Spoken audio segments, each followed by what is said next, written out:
Halo guys, bertemu lagi dengan saya Abi Arumi di Arumi Vlog, dan hari ini kita akan membahas suatu beasiswa di Belanda untuk gelar doktor.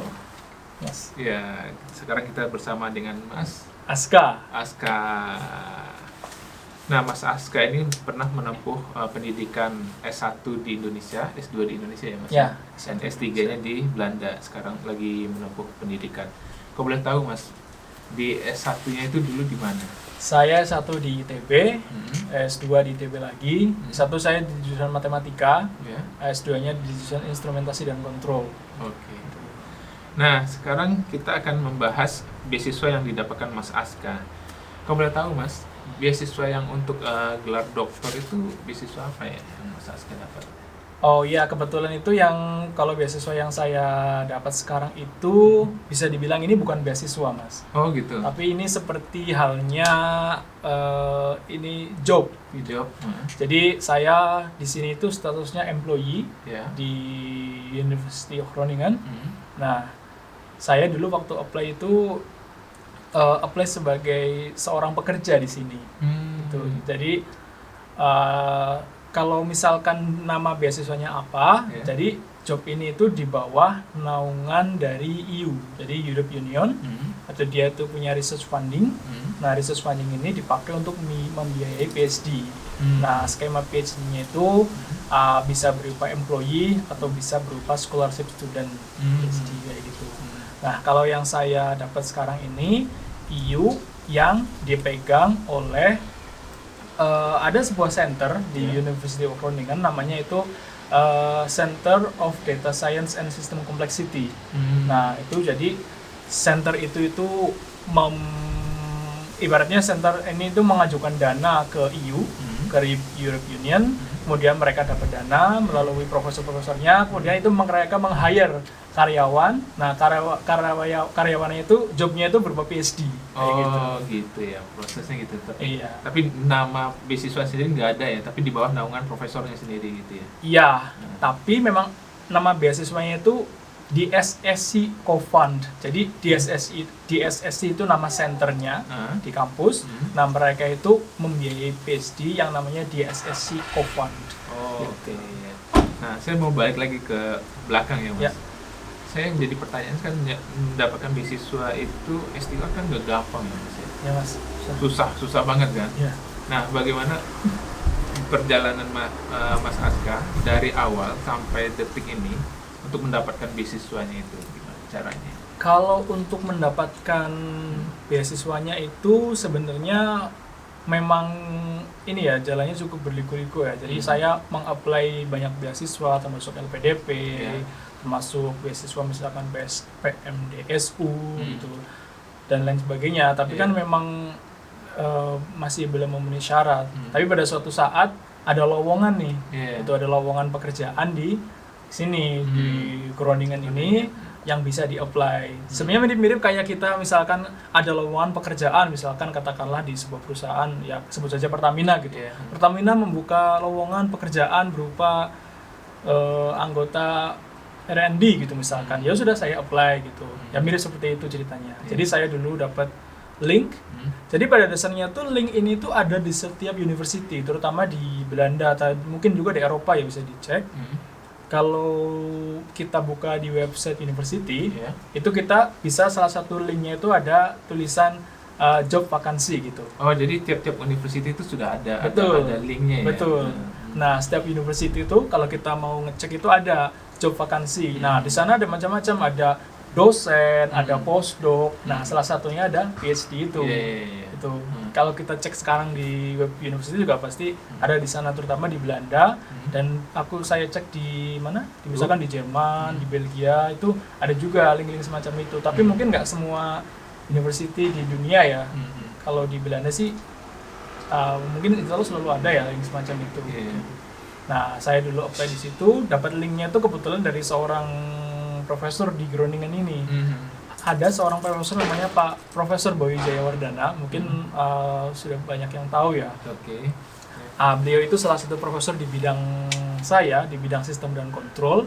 Nah, beliau itu dulu kebetulan sedang menjadi keynote speaker di ITB, di tempat saya S2. Nah, beliau dulu menjelaskan bidang yang ternyata cukup dekat dengan apa yang saya kerjakan di master saya, gitu. Jadi agak matching lah ya. Jadi saya approach aja bapaknya ini, Pak saya mau S3 gitu. Nah ternyata ya nanti kalau ada link lowongan nanti saya kirimkan linknya seperti itu. Jadi kira-kira begitu sih bisa saya mendapatkan informasi ini. Ya, berarti lewat link antar ini ya, antar link antar teman gitu ya, atau ada yang kita kenal gitu ya. Iya, itu informasinya Mas. Tapi sebenarnya pada dasarnya tuh semua orang itu bisa apply kalau misalkan kita mengecek website university. Di sana ada job vacancy, semua orang bisa apply gitu. Nanti kita taruh di bawah ini, di bagian kolom deskripsi linknya. Nah, setelah Mas mulai sudah mulai mendapatkan informasi, terus apa langkah Mas setelah itu? Langkah selanjutnya tentu saja membuat aplikasi ya Mas. Nah, aplikasinya itu syarat-syaratnya sebenarnya standar aja, seperti halnya syarat untuk masuk ke sekolah yang lainnya, misalkan seperti membuat motivation letter. Kalau saya juga dulu ada membuat proposal riset yang kira-kira akan terbayang seperti apa. Kemudian tentu saja ada bahasa Inggris, sertifikat bahasa Inggris. Terus sertifikat bahasa Inggris itu standarnya berapa Mas? Ada standarnya? Sebenarnya kalau misalkan yang job yang saya apply ini itu nggak ada spesifik berapanya. Itu cuman ada disarankan untuk melampirkan sertifikat bahasa Inggris.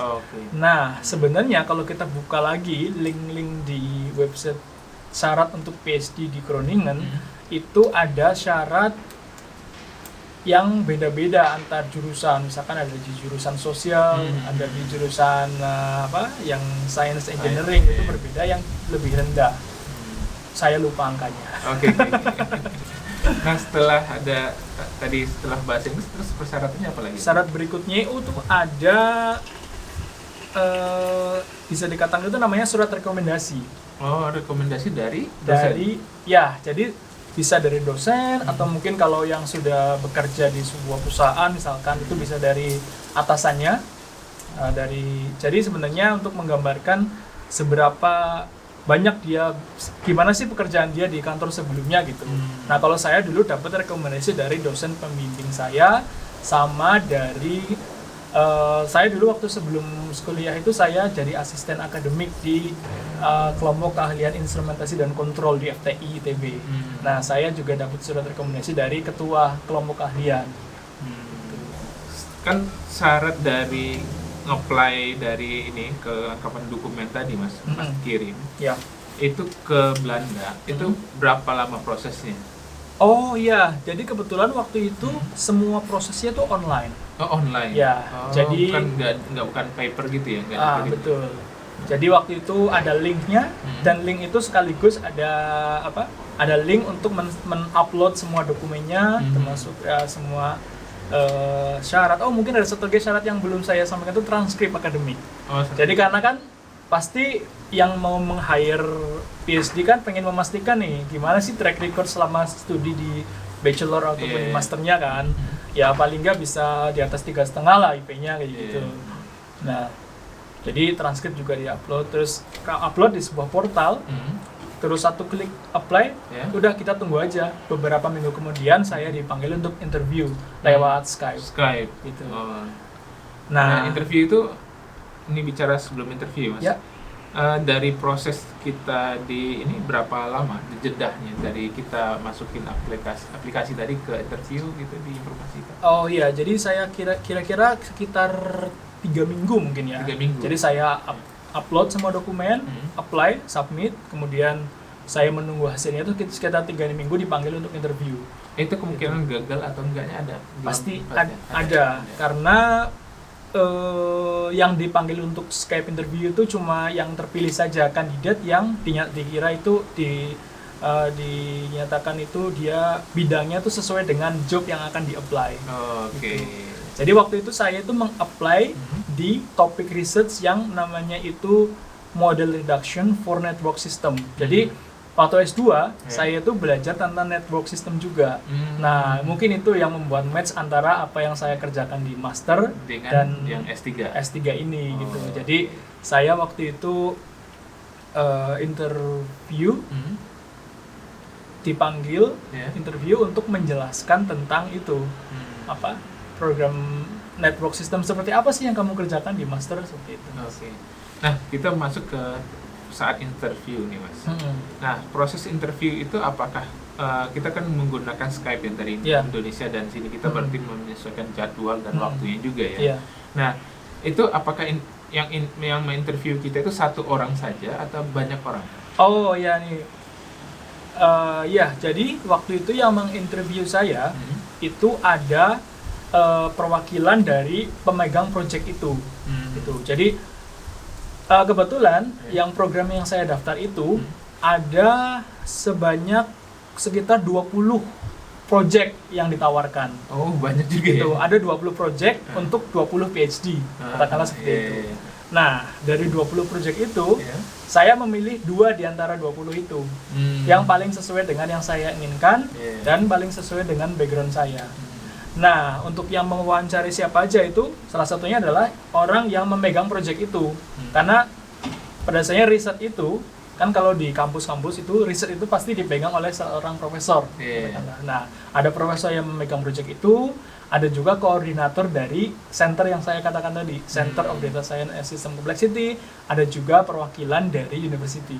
Gitu. Jadi ada banyak elemen yang ada di Skype meeting itu. Gitu. Terus tadi kan udah banyak nih yang orang yang interview. Nah, proses interviewnya seperti apa, Mas? Jadi waktu itu saya menjelaskan tentang background saya, risetnya tentang apa, kemudian motivasi yang membuat saya pengen S3 itu apa, kemudian kira-kira langkah kedepannya itu apa yang kamu bayangkan tentang project ini gitu. Karena mereka itu waktu menawarkan pekerjaan itu, biasanya itu mereka menuliskan sebuah judul, kemudian ada abstrak pendek.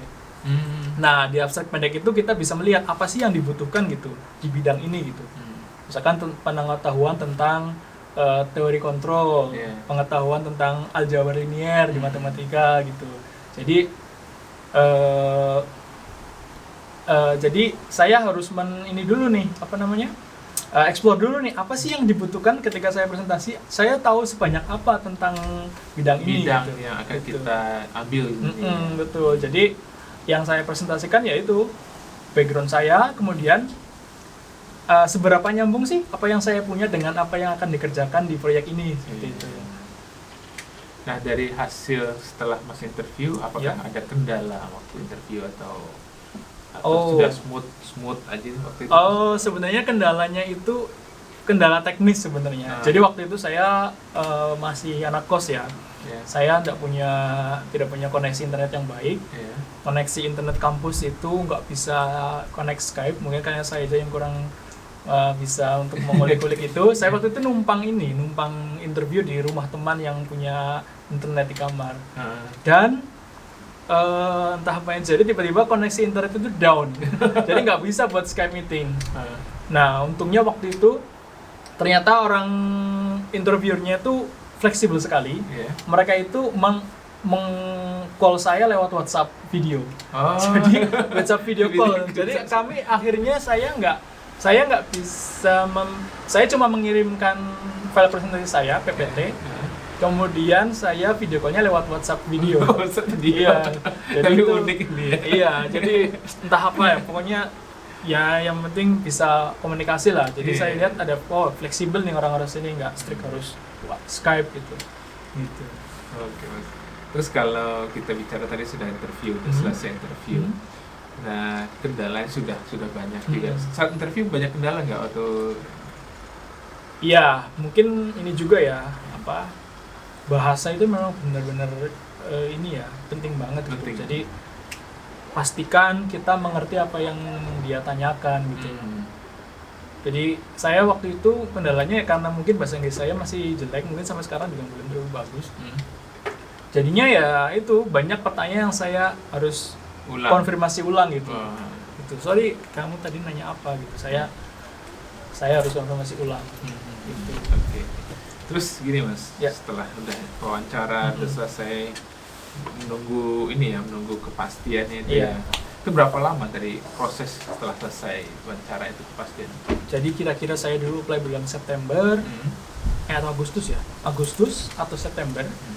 Kemudian sekitar 1 bulan Oktober itu yang menarik lagi itu saya dapat undangan interview lagi. Oh, Interview yang kedua. Iya. Nah, yang menarik itu interview yang kedua itu on the spot interview. Jadi saya disuruh datang ke kampus ini sebelum saya on board di sini. on board ke datang ke sini, tiket dibiayai, Iya. akomodasi juga dibiayai, hanya untuk interview yang durasinya itu cuma sekitar kurang dari 1 jam lah. Oh, Gitu. Jadi waktu itu saya disuruh interview ke sini, tapi interviewnya cuma kurang dari sejam. iya. Tapi saya bisa jalan-jalan dulu habis itu. Iya. Itu cukup menarik juga itu waktu itu. Jadi ada interview di tempat ini. Oh, berarti interviewnya ada 2 kali. 2 kali lewat Skype dan satu, interview dan langsung. oh, Tatap muka dengan tatap muka. para pemegang proyek itu. Berarti di situ titik sukses ya. Setelah itu dinyatakan lulus gitu. Nah, itu menunggu lagi Mas, Oh, karena nunggu. nggak semua yang interview on the spot juga bakal diterima. Kita Hmm. tunggu lagi sekitar ya 2 minggu lagi lah. Tapi kita stay di sini atau Enggak, balik? saya pulang. Balik? Saya cuma dapat data 1 minggu di sini. Gitu. Oke. Nah, setelah Mas nunggu dinyatakan lulus, berarti Mas siap-siap berangkat sini. Betul. Itu Langsung. jedahnya berapa lama? Kalau jadi saya waktu itu dinyatakan lulus sekitar bulan November. November. Nah, saya mulai programnya itu mulai tanggal 1 Maret. Oh, November. 1 Maret itu jadi mulai program. mulai Berarti kita programnya. ngurus keberangkatan ke sini, bisa Sekitar visa 4 bulan. atau berapa bulan. Ya, gitu sekitar 4 bulan untuk mengurus visa dan visa dan sebagainya. sebagainya di Iya. sini. Ya. Kalau kita urut dari awal Mas sampai Iya. akhir, Mm-mm. proses apakah ada pembukaan itu untuk doktoral ini, ada jadwal pembukaan misalnya bulan Agustus atau bulan Januari, Februari itu ada buka, atau hanya ada terpampang di kolom jobs di kampus atau gimana? Oh iya benar, ini pertanyaan menarik ya Mas. Jadi sekitar 1,5 bulan kali ya. Saya dari September sampai mungkin 2 bulan kali ya. September, awal September sampai awal November soalnya. September, Oktober, November. Jadi waktu saya apply awal September, saya mulai proses yang tadi, aplikasi, interview on the Cepat spot. juga ya, prosesnya cepat ya? Iya, cepat sekali memang karena mereka harus segera meng-hire PhD. Gitu. Nah, ini terakhir Mas. Ya, Semuanya tadi udah jalan. ya, Berarti Mas sudah melalui semuanya. ya. Kita meminta tips dan trik untuk bisa lolos di sini. Wah, jadi kalau seandainya teman-teman di Indonesia mau ngambil ini PSD, apa yang saran buat Mas yang harus banget itu jadi red line mereka untuk supaya ini bisa lolos gitu? tentu saja yang pertama itu bahasa ya. Bahasa, kemudian pastikan bidang yang kita apply itu bidang yang sesuai dengan background dan future karirnya gitu. Jadi misalkan saya backgroundnya di bidang sistem kontrol, saya apply ke bidang itu juga. Jadi ya lebih besar peluangnya untuk diterima. Karena yang program yang saya apply itu program ya ini job vakansi gitu. Job vakansi itu yang diterima yang sesuai dengan yang dibutuhkan kualifikasinya. Seperti itu Mas. Jadi apply sesuai dengan apa yang menjadi background. Oke. Nggak ada lagi yang kira-kira yang mungkin yang kritikal gitu? Untuk S3 kan sebenarnya salah satu goalnya itu kan menulis ini ya, artikel ilmiah ya. Nah, akan lebih baik, akan menjadi poin plus ketika menyelesaikan master itu sudah menulis artikel ilmiah. Gitu. Meskipun itu cuma international conference, belum yang jurnal, itu sudah menjadi bukti bahwa kita itu sudah bekerja di bidang itu gitu. Karena ya satu-satunya bukti kalau kita bekerja di bidang itu ya kita sudah menghasilkan artikel ilmiah gitu. Jadi waktu itu saya ketika apply juga saya merasa mungkin bahasa Inggris saya nggak bagus-bagus amat gitu. Tapi kalau saya lihat apa yang saya kerjakan di S2 ini ya apa yang dikerjakan di sini juga gitu. Jadi berarti matching ya antara matching gitu. Gitu Mas. Ya. Mas Aska sudah memberikan informasinya panjang lebar buat kalian guys, dan mudah-mudahan informasi ini banyak bermanfaat buat kalian. Kita juga banyak informasi beasiswa lain yang ada di Army Vlog, kalian bisa intip juga video-video yang lain. Dan kali ini Mas Aska memberikan informasi tentang bagaimana mendapatkan PSD di Belanda ya Mas ya, terutama di Groningen ya. Groningen. Ya. Dan kalau kalian ada pertanyaan tentang video ini, kalian silakan tulis di kolom deskripsi di bawah ini. Dan apabila ingin langsung berhubungan dengan Mas Aska, kita akan tampilkan email di bagian deskripsi nantinya. Nanti kalian bisa menghubungi Mas Aska, mungkin bersilaturahmi, bertanya jawab ya Mas ya, bantu juga nanti ya. Nah, satu Mas, selesai S3 mau ngapain? Oh, pertanyaan sulit ini. Karena sebenarnya dulu waktu saya berangkat S3 itu saya belum punya pekerjaan tetap ya.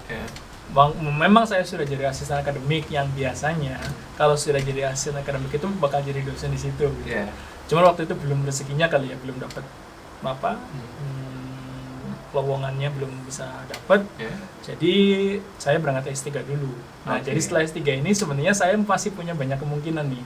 Saya bisa kembali ke Indonesia, jadi dosen di manapun, mungkin bisa di ITB tempat saya sebelum berangkat ke sini, atau mungkin bisa juga kalau ada lowongan pekerjaan yang menarik di sini di Eropa, di Belanda ataupun di negara lain. Kalau diterima, bisa juga apply di situ. Mungkin ada yang mendengarkan Mas. Ya, mudah-mudahan apa yang dicita-citakan Mas Aska terwujud. Jangan lupa like and subscribe video ini dan tekan tombol like-nya. Apabila ini bermanfaat, silahkan di-share. Dan see you in the next video guys. Bye bye. Dadah.